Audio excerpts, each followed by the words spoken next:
In the back of The Art of Bop Drumming, I list 5 albums that are really important to listen to check out some of the great drummers from that era: Max Roach, Art Blakey, Roy Haynes, etc.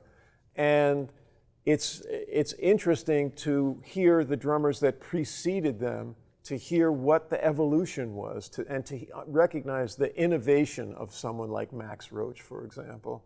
And so I would suggest checking out Gene Krupa. He was like the preeminent swing drummer.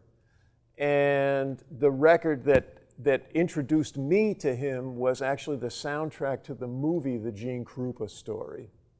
And I think that hearing the way he was an accompanist and a soloist, and then comparing that, let's say, to a Max Roach record, you'll hear a big difference in the vocabulary that they use and the kind of fluidity they have around the instrument, and especially the integration of the bass drum into all the melodic and timekeeping playing.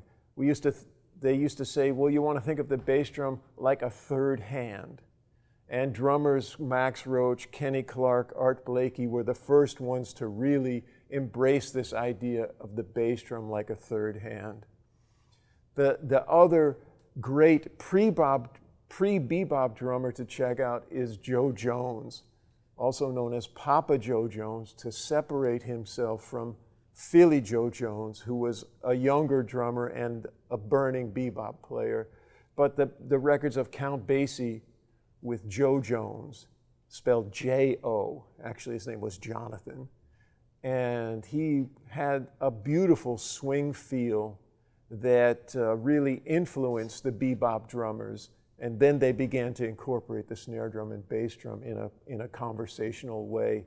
And you can find exercises to cultivate those skills and to get a sense of what kind of balance, what kind of proportion you want to have between snare drum and bass drum activity in The Art of Bop Drumming.